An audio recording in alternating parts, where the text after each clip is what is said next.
Jason Turley has gained the reputation of being the Flippin' machine. The Flippin' rod has become a permanent tool for every top tournament angler. Jason shares the theory that bigger bass relate to heavy cover and that Flippin' is the method to bring them out. He calls deep heavy cover a comfort zone for big bass. Jason's seminars and lectures are filled to capacity with fishermen anxious to improve their catch ratio by learning his new method. Flippin' for bass has become one of the most popular new techniques for catching big bass in recent years. All the basics of flippin' are covered, plus a new method of setting the hook that assures success. Hand placement on the rod is the key to his technique of flippin'. Approaching and hitting strike zones correctly is demonstrated in depth. Baits, boat control, the best rods and reels for flippin', and the best areas to flip are given careful attention. The information shared on this video by a man who knows the flippin' business well will give you the margin of success you need to become successful at flippin' for big bass.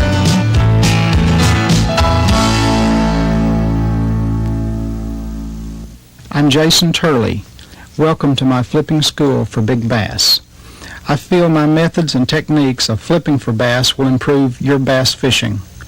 We traveled to several different locations while making this video and fished in the spring, summer, and early fall in order to cover many conditions you may encounter while flipping. My methods are different than the standard flipping techniques you may have seen or learned before. The way the rod is held, the flip itself, and approaching strike zones is done a lot different when you use my method. Fishermen, women, and young fishing enthusiasts will find this method easy to learn. I'm going to cover all the areas I possibly can in the next 60 minutes. I'm sure if you watch carefully, you'll see some things you like, ideas that will help you become a better flipper. I want to begin with the kind of equipment you will need. Flipping requires a different style rod, and that's where we will begin.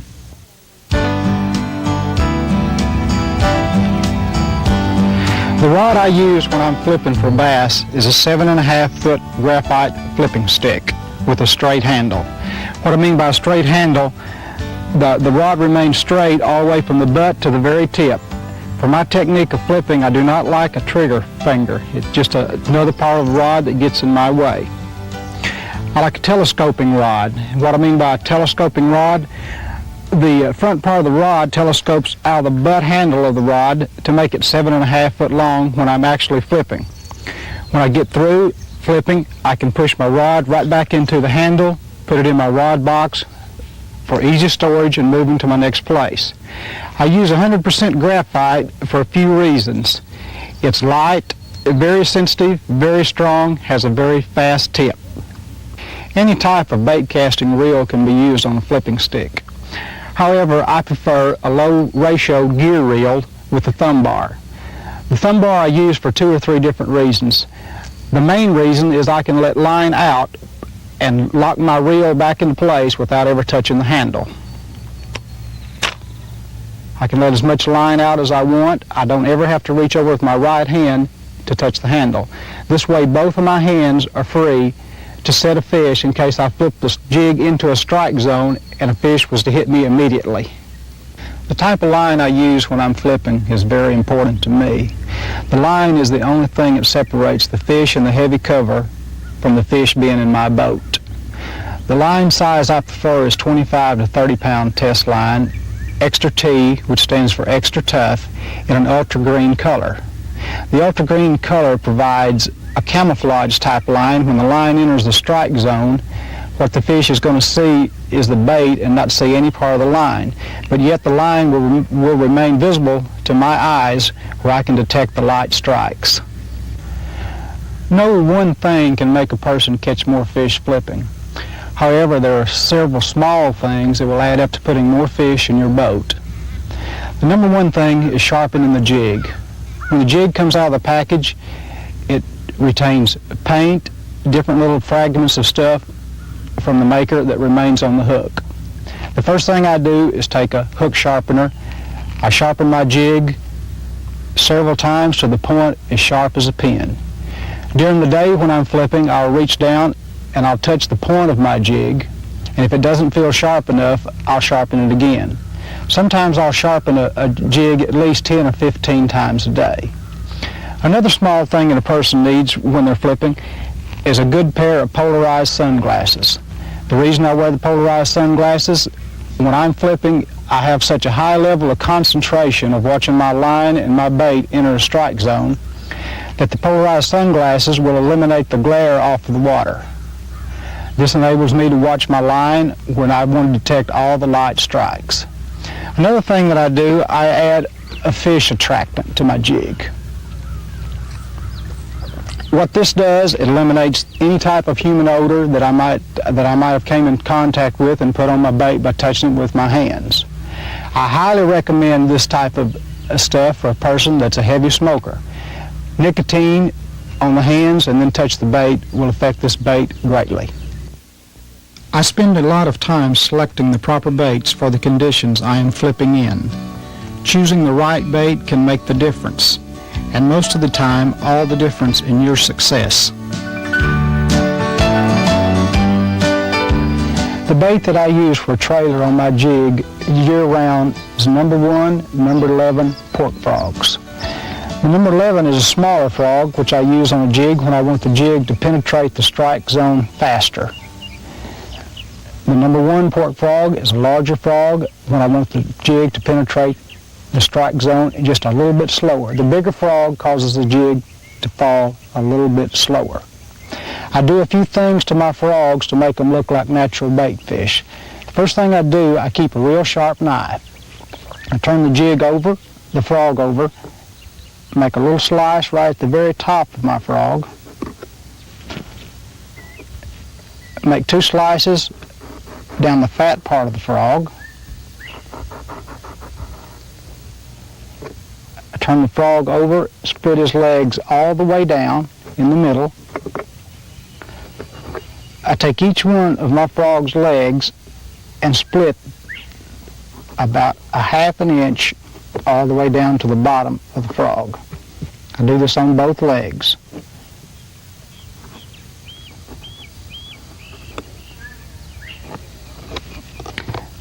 I take my frog, attach it to the jig with the fat part down. What this does, it puts 2 slits in the very bottom of the pork frog. When the jig enters the strike zone, the weight of the jig will pull the bait down, opening up the bottom of this frog, causing the water to disperse up and tickle the back of the very legs and make the legs shake and look like a natural bait fish when it enters the strike zone. I found that this has been more effective than just taking a frog right out of the bottle and putting it on the jig and start using it that way. The color of pork frogs that's been most effective for me are brown, black, brown and orange, black and chartreuse, blue, and purple. Frogs come in very many colors. Choose a few that you like, take them to your lakes, and see which becomes more effective for you. The next pork bait that I found that's been so effective for me, especially in the early springtime, is an 800 series spring lizard, or also called a water pup. Spring lizard attached to a jig, I always use a black jig with just a little bit of red. It's attached, it doesn't matter whether you put the spring lizard on, which side goes on first. It has split feet, it has its own built-in action. The only disadvantage to using pork baits during the heat of the summer is they dry out fast. I've found one way to combat this problem, and that's using a plastic container that I put water in, that I slip my baits when I'm not flipping them. I slip my baits right down into the water, put my line in a little slit that I have cut in my plastic container, take the lid, put the lid right down on the container, set my baits down into the bottom of the boat, and I'm ready to move to the next place to flip. Even though the pork baits are my favorite baits to flip behind the jig year-round, sometimes in the heat of the summer I will go to some plastic baits. The plastic baits that I prefer to use are sickle-tail worms in about 2 different colors. I like a black and a chartreuse, a black and a blue, a 2-tone green with metal flake in one side. I like my plastic bait, my worm, a sickle-tail worm, and my jig to be about 5 1/4 inches long. I don't like a real long bait. I want it to have more of a little bulk look to it. The next plastic bait that I like to use is a crawl worm. I'll take the crawl worm, attach it to the jig just like you would a normal worm. What this does is give the jig a little different look going into the strike zone. These crawl worms and plastic baits, they also come in a variety of different colors. Match them to the bait fish you think is in the area, and they will produce you fish also. The next part of flipping I want to talk about is the jig. The jig that I use is a short shank, half-ounce flipping jig with a wide open mouth hook. What I mean about the wide bite or the open mouth hook is a very strong hook that the point is tilted at a 5-degree angle right up under the fiber guard. What this allows you to do is when you set a fish with this jig, it allows the jig to penetrate up into the mouth of the fish, causing you to lose less fish. There's a few things that I do that are very simple to my jig that I think makes them more effective in flipping for bass. The mistake a lot of people make when they pick a jig up, they just pick the jig up out of their box, attach it to the line, and they start flipping the jig. They could take just a very few seconds and do a few things to the jig, make this jig about 50% more effective in catching fish. They're very simple, and I want to show them to you. The first thing I do is take my scissors and I trim the rubber on my jig at an angle like a tree. I trim it up one side, I turn the jig around, and I trim it up this side. Now what trimming the rubber allows this jig to do is it makes the rubber in odd lengths. And when you flip this jig inside a brush pile or lay down or wherever you're flipping this jig inside the heavy cover, as it's sinking down, it has a real pulsating look. It's a natural attractant to the bass. It makes it more look like a natural bait fish with the odd lengths to the rubber. The next thing I do is take the fiber guard and I spread it out just a little bit at the very top. Again, I take my scissors and I trim the fiber guard off just a little bit. The fiber guard needs to be just long enough to cover up the very point of the hook. So when you're flipping this jig down these heavy strike zones, it'll come back out without getting hung up. Another real important part of my flipping, and should be a very important part of your flipping, is keeping all your equipment organized. Keeping your jigs organized, your frogs, keeping all this stuff in one place so it's easy to get when you want to either change jigs or change frogs. What I do, I keep all of my jigs in a box separately from any other of my bait and tackle. I keep a wide assortment of what I call quick change skirts.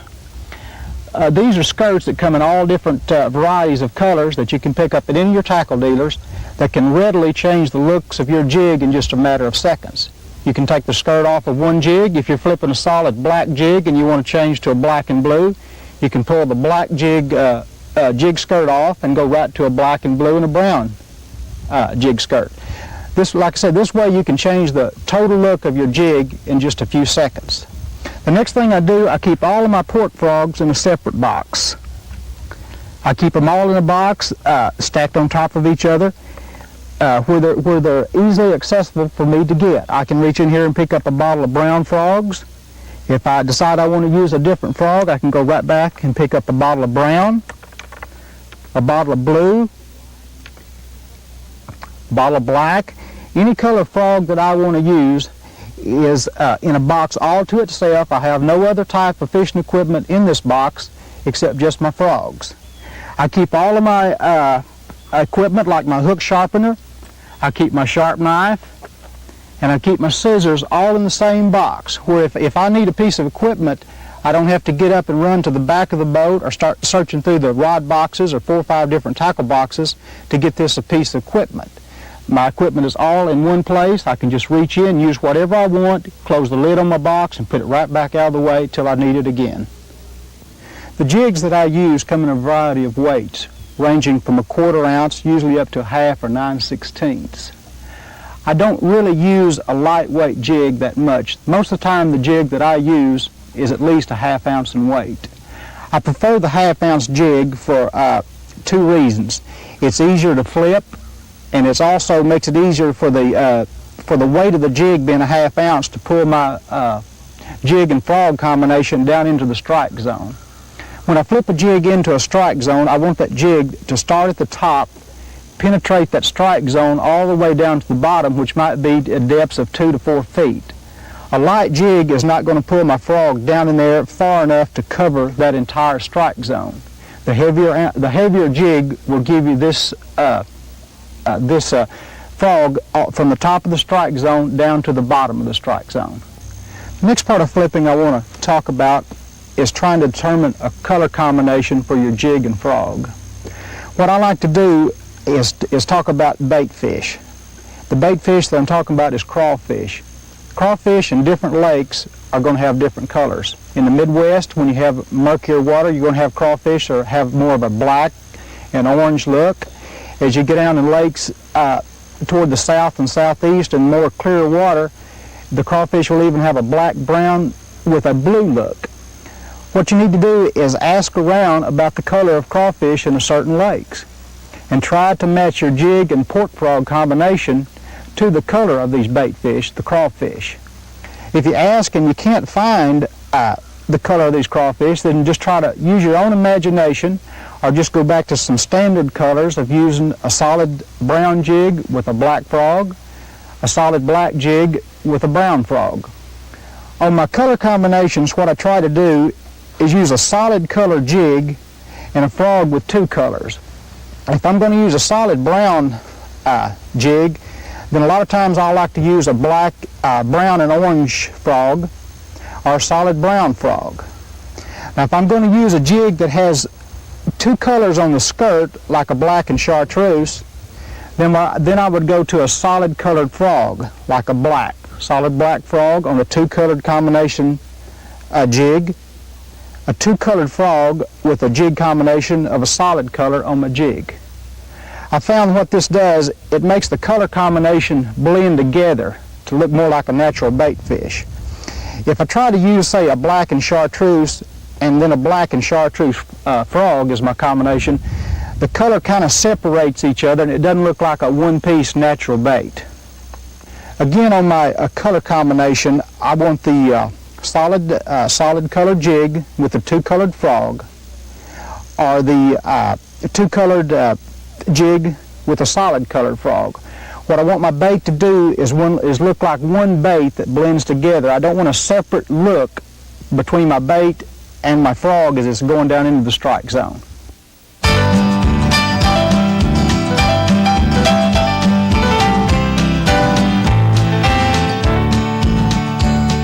The old adage that practice makes perfect certainly applies to becoming a successful flipper for bass. Jason covers the correct methods for a flippin' practice session.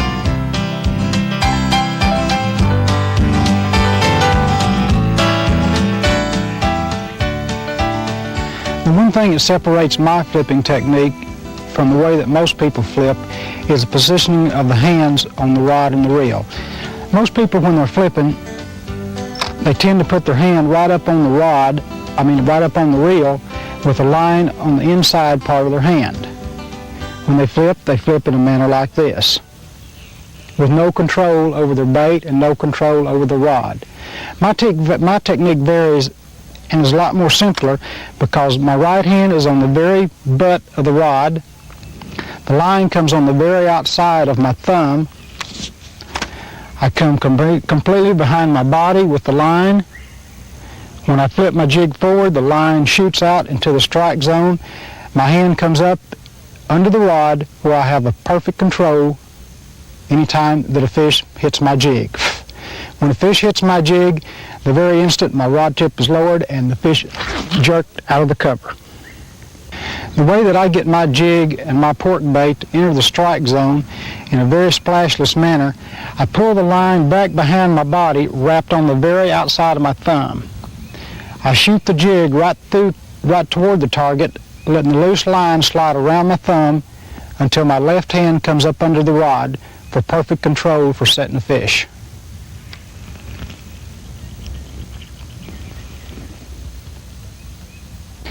Now once again, let me show you why my flipping technique differs from most people. First, my right hand is on the very back end of my flipping stick. The line is on the outside of my left hand thumb. The line comes completely behind my body. I let the jig hang down and shoot right toward my target My left hand comes up under my rod for a perfect control of my rod and a perfect hook set. What this allows me to do is flip an extra 4 or 5 feet further than what a normal person flips. The average person flips anywhere from about 12 to 16 feet. I flip anywhere from 22 to 27 feet with great accuracy. On my flipping technique, I usually practice about 10 or 15 hours a week in my spare time. What I do, I get in my backyard, I line some bowls up in front of me anywhere from 20 to 25 feet away from me and my flipping stick, and I flip my jig to these bowls. I practice until I can hit that bowl as many times as I want to, with my left hand always coming up in position just like I was about to get a strike.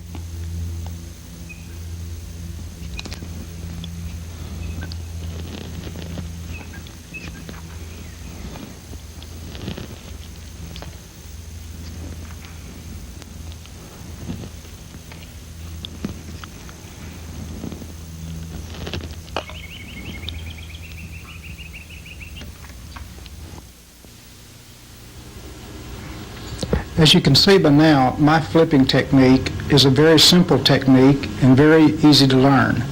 However, my technique is not an easy technique to master. What it takes is a lot of time, patience, and a lot of practice, extremely hard practice.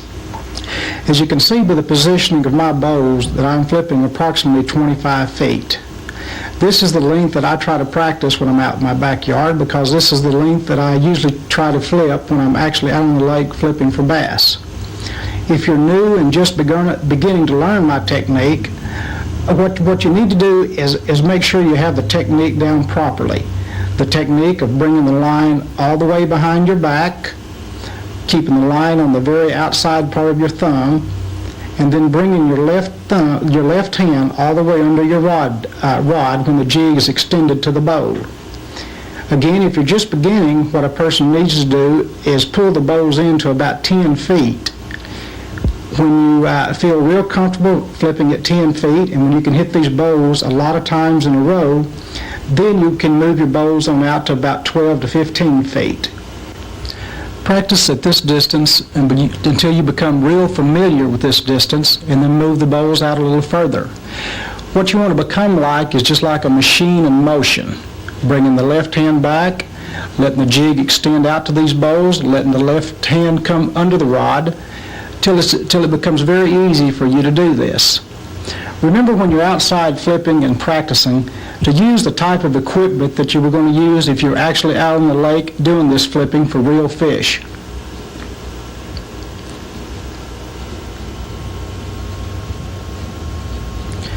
Again, after you've practiced several hours at this distance, move the bows on out a little further, even to around 20 feet. Practice several hours at this distance of 20 feet, and then move them out to what I call about the maximum a person should be able to flip if he's learned my technique right, and that's to be able to flip at about 25 feet. Again, let's take another look at this in slow motion. As you'll notice, my left hand with the line on the outside part of my thumb comes completely behind my body.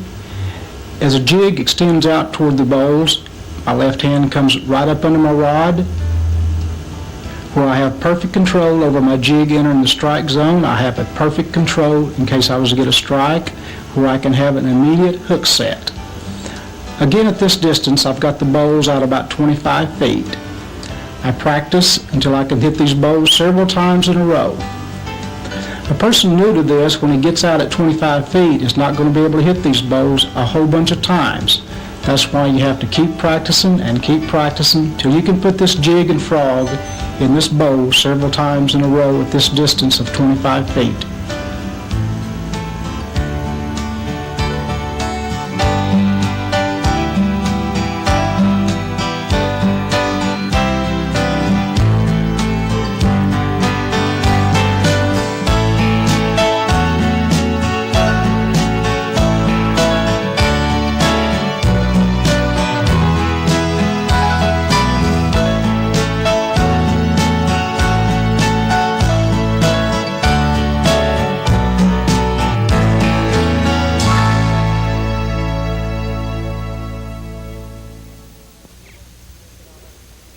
Another practice method I like to use while I'm at home is pitching toward either a tree or a shrub, just like I was out on the lake. What I do, I use the same technique. I flip my jig and frog right toward the base of the tree. I always let my hand come up under the very bottom part of the rod.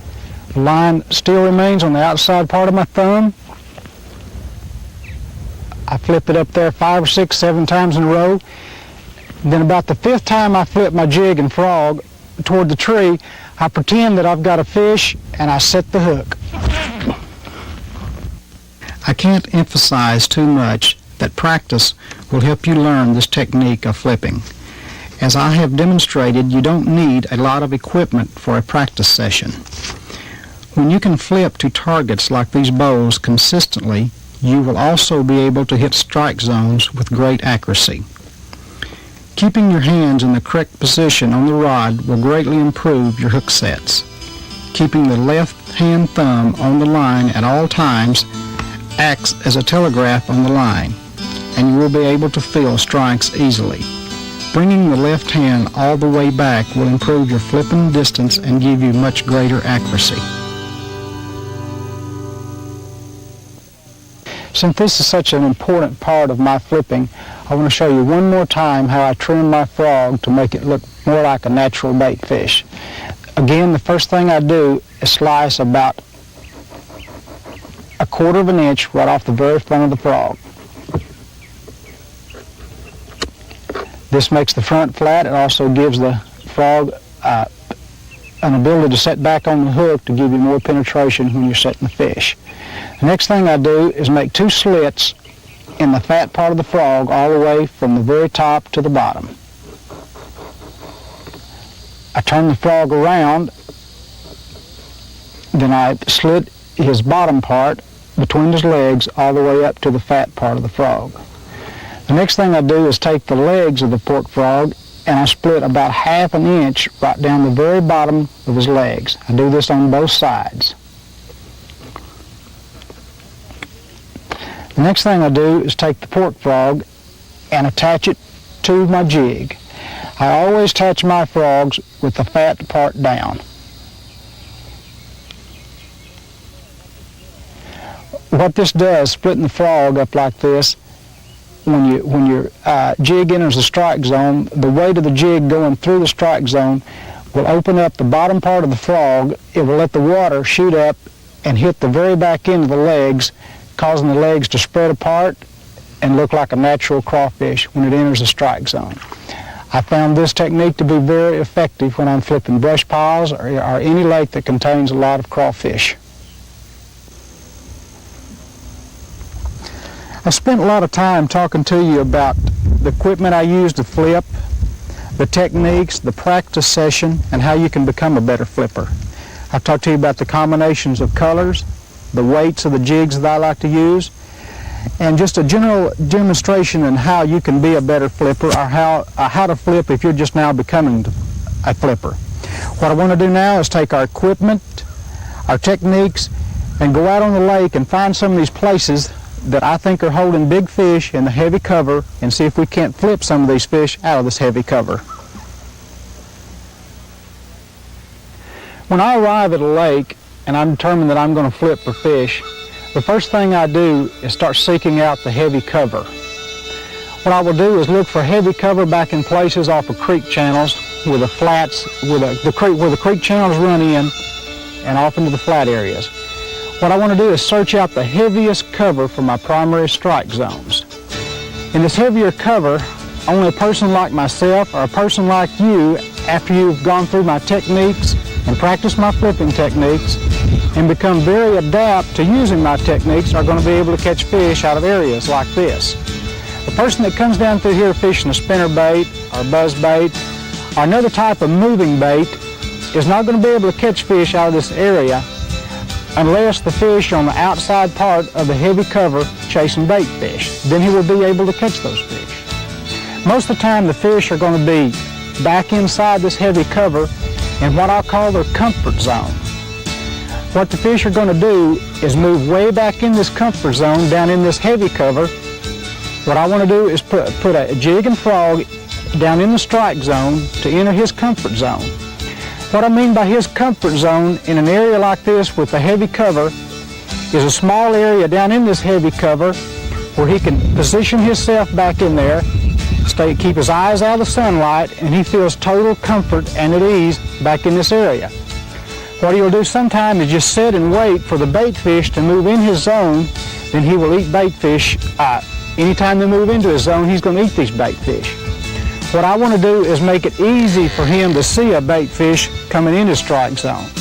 That's why I use a jig and frog to make it look like a natural crawfish, to enter back into this heavy cover where he doesn't have to expend any energy to get this bait. The bait is going to come right to him in the heavy cover. He just reaches up and grabs it when he comes down into his strike zone, and you pull him right back out of this heavy cover.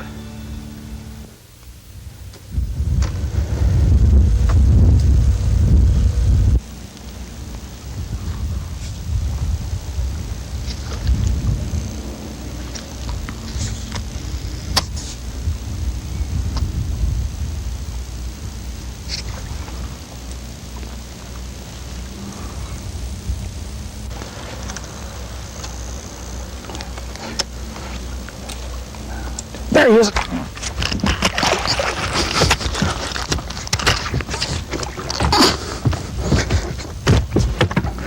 Now there's a good fish. That's what I mean by flipping in heavy cover and being able to come out with a heavy fish. That fish right there probably weigh about 5.5 pounds. Now that's a real heavy fish that I flipped out of heavy cover. The fish came out of the green buck bush that's surrounded by the dead heavy trees. He was in a little secondary strike zone back up under the dead part of the trees in the very green outer part of the bush. Flipped a 1/2 ounce jig in there with a number 1 point frog, kind of a brown and green colored frog with a number 1 brown pork frog that I've specially trimmed just like I demonstrated in my practice sessions on how to prepare this frog. The fish didn't give a big fight, and the reason is I set the fish so hard that it almost paralyzes them as they're down in that strike zone. When you set a fish this hard, it stuns him just enough that you can pull him up out of this heavy cover without him putting up a real big fight. It makes it a lot easier to boat a fish of this size when you set him hard enough to turn him out of that heavy cover, pull him out of the heavy cover over into your boat. This here is a very healthy bass, real good cover. I want to release this bass back in the water again so someone else can flip this bass again on another day.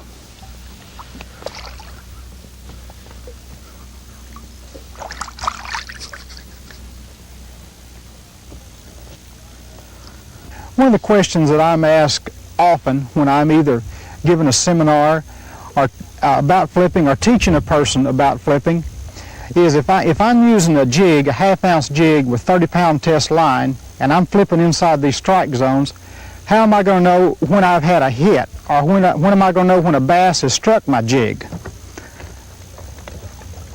I put the strikes in 3 different categories.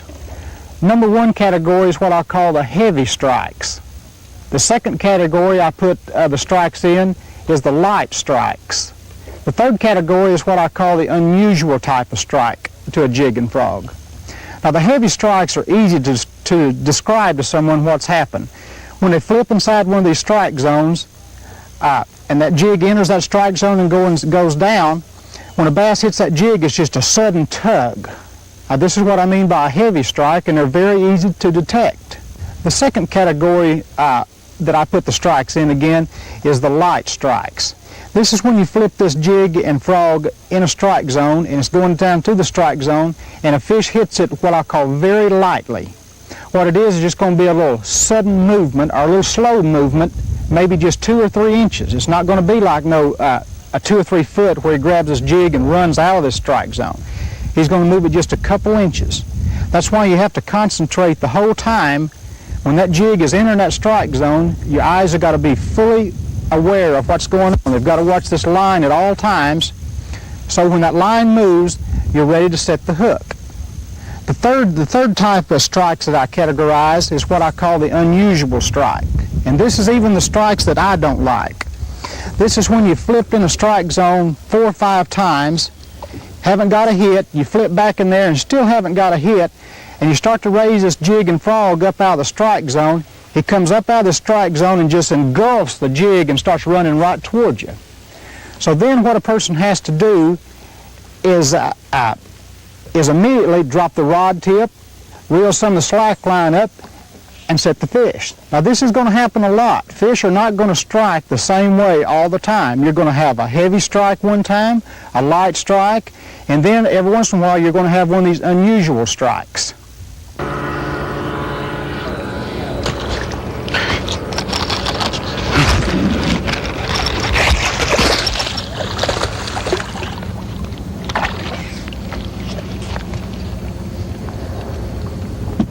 This fish here I flipped out of heavy cover. What I mean by the heavy cover is the dense willow trees, the bent over willow trees, the buck bushes, down in the heavy places where a normal person couldn't get a bait. What I do is flip a jig and frog in this dense cover. I pull the fish right back out through the top of the strike zone. Another little thing a person needs to keep in mind when they're flipping, if you flip a jig in enough tight cover, you're going to get hung up. If you're using 25 to 30 pound test line, pulling the jig out of the cover is not going to work. What I recommend doing and what I do is ease my boat over to the zone that my jig went into, easing the rod tip right down into the zone and pulling my jig out without disturbing the rest of the strike zones around the surrounding area. The area I've just fished, I've proven to be very effective for flipping with my flipping techniques. I've caught several fish out of the strike zones down this area, and I see several more strike zones that should be holding fish. The strike zones are some very tight buck bushes in about 3 to 4 foot of water, with the fish remaining in about down at the very bottom of the buck bushes. What I'm doing is letting my jig and frog enter the strike zone. As it drops all the way through the bottom of the bush, the fish are hitting it just as it hits the bottom of the buck bush. Another thing a person needs to consider when they're flipping is the type of clothing they wear. In the spring, when the weather's still cool, I wear a pair of real loose sweatpants. I wear real comfortable shoes with a good arch support because I stand up all the time. After the sun comes up and gets real hot, I change over into some comfortable shorts with a very loose shirt. I have a lot of movement when I flip, and I don't want my clothes to restrict any of my flipping motions. Another question that I'm asked a lot is, how do I set the hook, and how hard should I set the hook? The hook set cannot be too hard or too fast when you're trying to pull these fish out of the heavy cover. When you flip into the strike zone and you realize that you've got a hit, immediately, if you've practiced the practice sessions, your natural reaction is your hand to come right back up under your flipping stick like this. When that fish hits, immediately you have to make a real hard and fast hook set. What this is going to do is momentarily is going to paralyze this bass down in this heavy strike zone, and it's going to make him real easy to come up out of this strike zone. If that fish hits down in that strike zone and you give him a little bitty set, just a little half set, what's going to happen, that fish is going to immediately just go down to the bottom of the strike zone. He's going to twist around something in the strike zone, and you're going to lose about 60% of your fish because you didn't set the hook hard enough to turn his head and pull him up through the zone.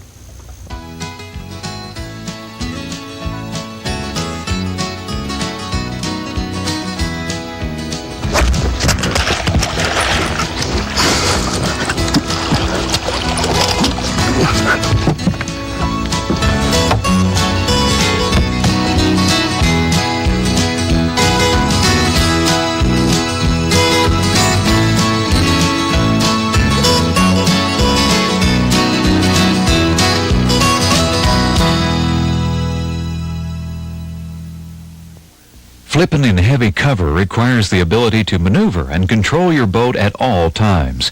Approaching strike zones and potential areas that may be holding bass calls for skill in boat handling.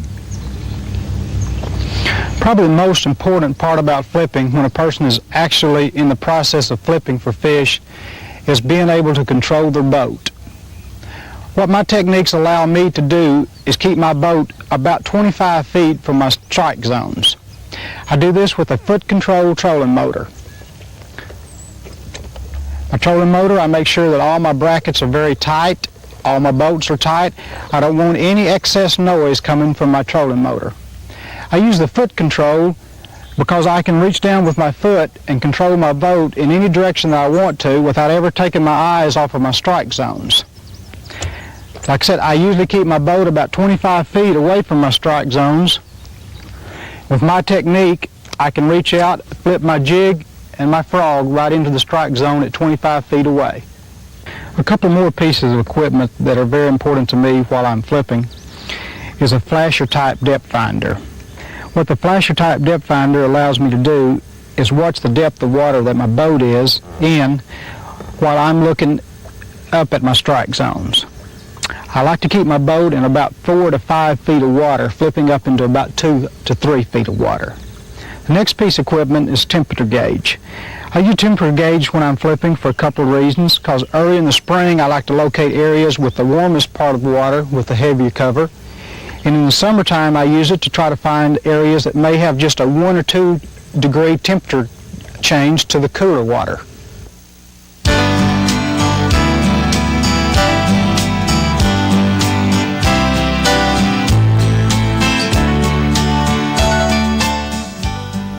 What I try to look for in water conditions is water that is slightly stained or off color. I try to avoid real muddy water because I feel fish become inactive in this type of water. I will flip clear water as long as the cover remains very heavy.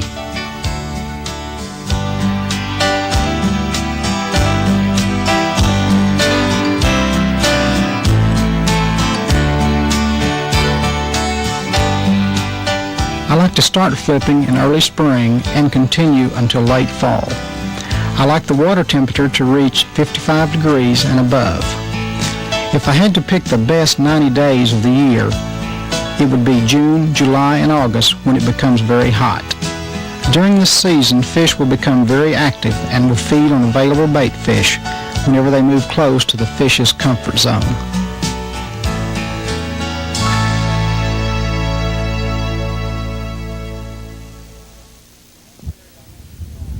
The next area I want to describe and show you this heavy cover that I'm about to flip is a deep creek channel. What we have here is a creek channel that runs about 18 to 20 feet deep for about 2 or 3 miles down this creek that comes up on a very flat top in about 3 or 4 feet of water.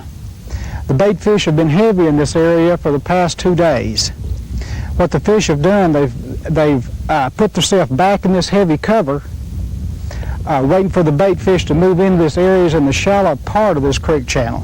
What I'm going to do is go back to flipping my jig and frog right back into the comfort zone of the shallow side of this creek channel and see if I can't flip 4 or 5 more good fish out of this heavy cover.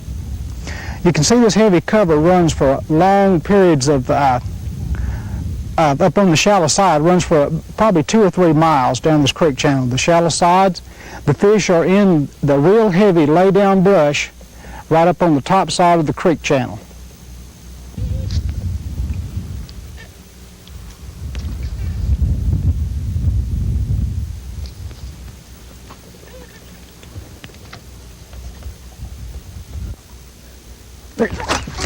There he is.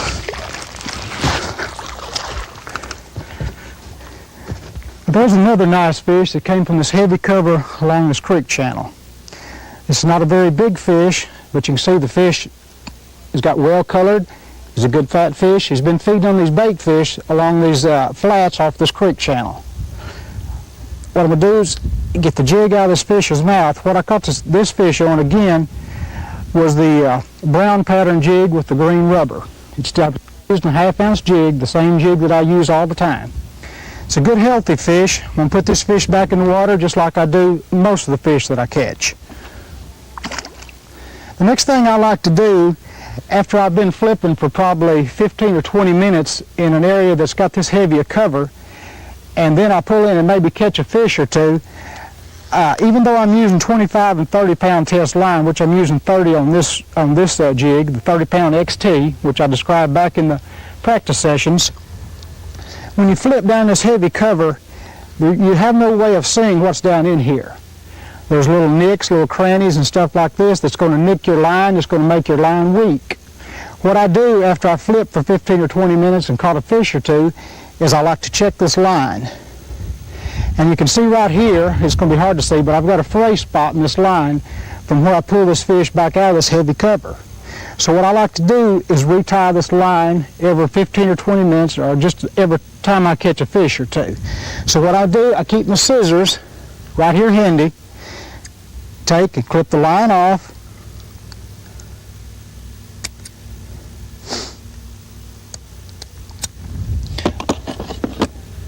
I pull out about 4 or 5 or 6 more feet of new line.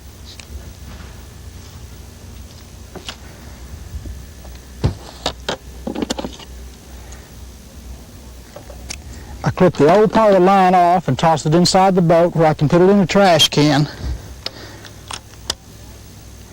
Pull the line down and tie my jig back on again. This way I've got fresh line at all time entering the strike zone. Then what I like to do is take my jig and my line and I tie what I call a Palomar knot. This is a very durable knot. It's double back into the eye of the jig. It's very strong and it won't slip. I suggest to learn to tie this knot that you get a line package and look up their knots, and it'll show you how to tie this Palomar knot. It's a knot that I use exclusively to attach my jig to the line. It's a knot that I trust. I know this knot is not going to break and it's not going to slip. Another thing that I like to do when I've started flipping in a new day, after I flipped all day the day before, and it's a little deal that I'd like to pass on to you. It makes it a lot easier to flip this jig and frog back into the strike zone. What I do in the morning, I'll pull out about 20 or 30 feet of this 30-pound test line, and I'll attach it to either a tree, the side of my boat, or something like this, and I'll gently stretch this line. I'll stretch about 20 or 30 feet of it, then I'll reel it back up, I'll let out about 20 or 30 feet again, and I'll stretch this again. What this does, it takes the reel set out of the line. If the line sit on your reel all night, especially being 30-pound test line, it gets a little bit kinky. So if you stretch this line real lightly, when you flip this jig and frog back in these strike zones, it'll let that jig and frog lay down real smooth and flat, and you'll just ease right back down into the strike zones. It won't have that little curl that makes the jig look a little awkward going in there. Again, the stretching the line takes the reel set out of the line. It lets it float right back into the strike zone in a real natural looking motion.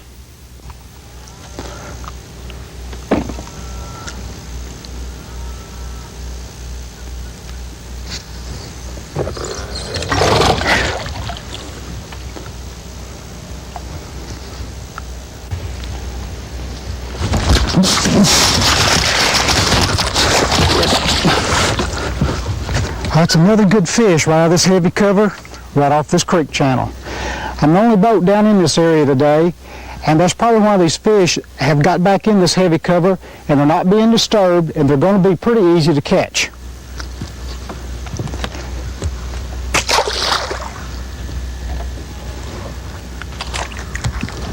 Again, what I found is these fish to be back in this heavy, dense cover in the real tight spots, right up against the bank. They come off in about 2 to 4 feet of water. Like again, this creek channel runs down through here for several miles. It's 18 or 20 feet deep. The fish have put themselves right up and back into their comfort zone, right where they should be. This becomes very easy for me to flip these fish out of these comfort zones.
It's good.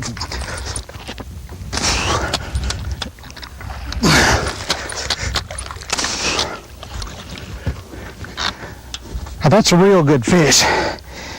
You see how hard I had to set that fish and how fast I set that fish to remove him from that cover? I set this fish extremely hard, and still this fish had enough power to pull itself right down further into that strike zone. I almost lost this fish. If it hadn't been for my 30-pound test line, I would have never removed this fish out of this heavy cover. Again, this is a very healthy fish. I want to take him off, put him right back in. He'll go right back in here, and you can flip this fish again on another day. Again, the importance of the fish that I just flipped right there is to show you how hard and how fast you've got to set the hook on these fish to remove them from this heavy cover.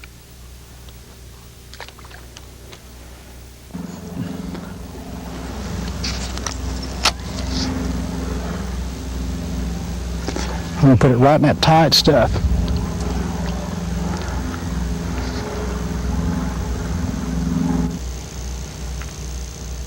There he is. My, what a fish. Folks, you too, if you follow my techniques, take my baits, learn my techniques, get out in the backyard like I do in my practice sessions, practice this flipping technique till you can do it as perfect as possible. Take these baits to your nearest lake or any other place that you'd like to flip, whether it be in a lake, in a private pond, in a watershed, any place that you can find heavy cover.